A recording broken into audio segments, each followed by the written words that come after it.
أشهد أن محمدا رسول الله أشهد أن محمدا رسول الله حي على الصلاة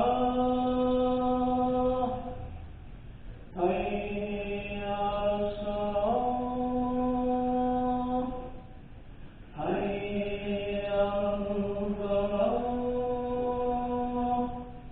حي على الفلاح الله أكبر الله أكبر لا إله إلا الله.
الحمد لله نحمده ونستعينه ونستغفره ونعوذ بالله من شرور انفسنا ومن سيئات اعمالنا من يهده الله فلا مضل له ومن يضلل فلا هادي له واشهد ان لا اله الا الله وحده لا شريك له واشهد ان محمدا عبده ورسوله اما بعد فان في حديث كتاب الله وخير الهدي هدي محمد صلى الله عليه وسلم وشر الامور محدثاتها وكل محدثات بدعه وكل بدعه ضلاله وكل ضلاله في النار.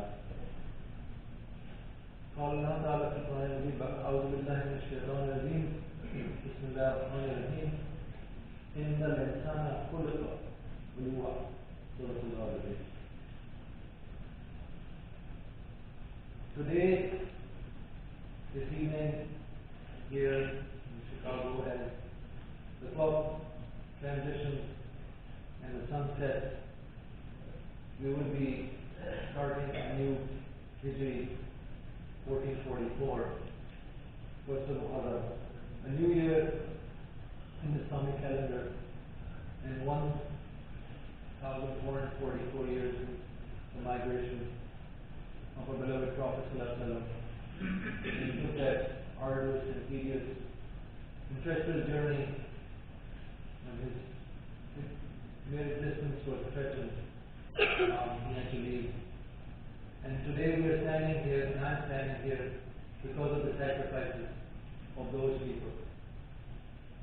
So I took upon myself, since this is the Islamic New Year, and we celebrate the calendar history and New Year with a lot of fervor and a lot of big fanfare all over the world. But 1.7 billion Muslims, a lot of them, including myself, sometimes we transition into the next year, we start our new year, we have our New Year's Eve, and we don't even know it. We kind of know it, but we don't even know it. Some people are aware of it. Growing up, I really wasn't, and so I wish that we all give it the due importance that it deserves, because it is indeed our calendar and it's Islamic milestone when we start a new Hijrah year. So much more important than the New Year resolutions that a lot of people make on December 31st about losing weight, this and that, eating healthy, which is all fine.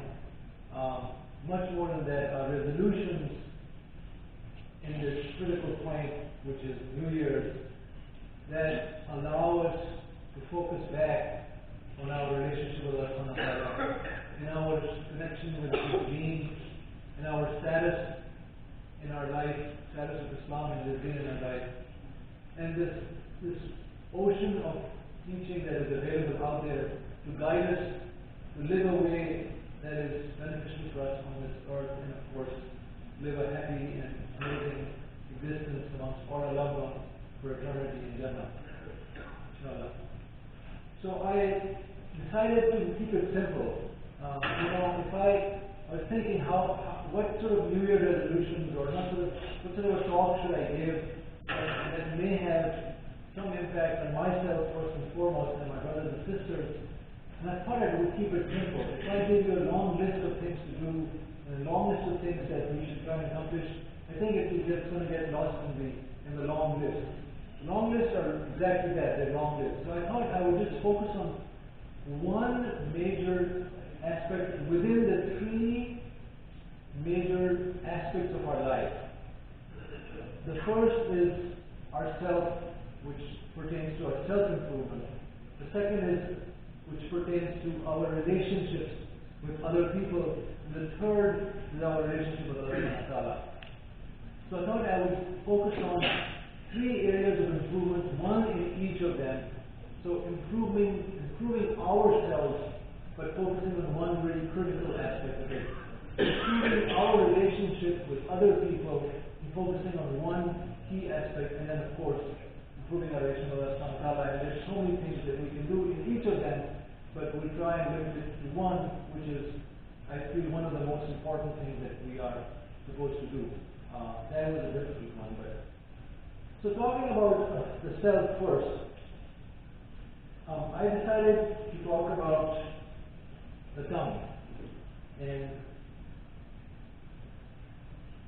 focus on how we can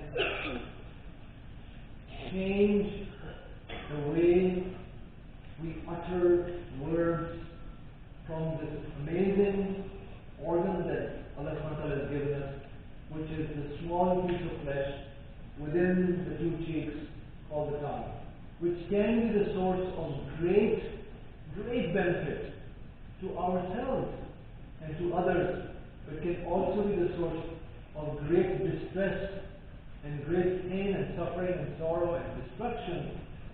Because just imagine these three words, I love you, they conjure beautiful feelings in the heart of the person you are addressing, your child, your spouse, your father. And just take one word out of that and switch it to hate. Just switch that word from I love you to I hate you. And imagine the impact of that. So words are powerful, and the tongue is what utters it. So I thought that there's so much we can work on, but let's talk about the tongue. And there's so many beautiful ahadith, there's so many verses of the Quran that inform us. But let me just say that Allah subhanahu wa ta'ala says in the Quran that not a word he or she utters, but there is a watcher by him ready to record it. So first and foremost, remember that everything we say and utter is being recorded. We know this since we were a child. The Khurram Qadir are sitting on the right and the left, and they're recording everything. But Allah subhanahu wa ta'ala emphasizes it. He emphasizes, of course, they're recording actions and recording everything we do. Allah subhanahu wa ta'ala emphasizes in the Quran and says, not a word that he utters, that it is recorded. So this is something that if we just focus on this one aspect of it and internalize it and realize what is happening when we say something that's foul or lie or backbite, it's being recorded. And at the same time, in the positive way, when we say something good, when we say something pleasant, when we help somebody with some good words of comfort, when we're reading the Quran, when we're reciting the Hadith, when we're learning sacred knowledge, all of the speech that is coming from that, all of the halakat, all of the discussion that's going on, is also being recorded. And it is increasing your darajat and hasanat, at the same time. So, from the sunnah, of course, and these are all hadiths that we remember, but let us remind ourselves with some of these hadiths, just to emphasize the importance of speech and of the tongue. Al-Bukhari and Muslim both narrate that Abu Hurairah informed that the Messenger of Allah sallallahu alaihi wasallam said, "Whoever believes in Allah and the last day, let him speak good or else keep silent." And we all believe in Allah and the last day. So what is the command of the Prophet sallallahu alaihi wasallam? Speak good or just don't say anything. So, in other words, Imam Nawawi says, this means that everything you utter, it has to be analyzed. And he goes on to say, this is Imam Nawawi says that if he wants to speak, if we want to speak, then if what he wants to say is good, and he is confident that he will be rewarded for it, whether it's obligatory or praiseworthy, then let him speak. But if it does not seem to him that it is good, and he will be rewarded for it, then let him refrain from speaking. Whether he thinks it's haram, permissible, or makruh, or disliked. So based on this, it is recommended to refrain from saying even permissible words, and we're enjoined to avoid this, lest it lead us into something that is haram or makruh, which is what happens in many cases, or in most cases. So, what Imam Nawawi is saying here is that, there's things that you can say which is permissible, but they can be inappropriate at that time and place. And that can hurt people, and that can cause problems. So there's millions of opportunities or situations where you're not cursing or cussing or saying lying, but it's still something that is not beneficial.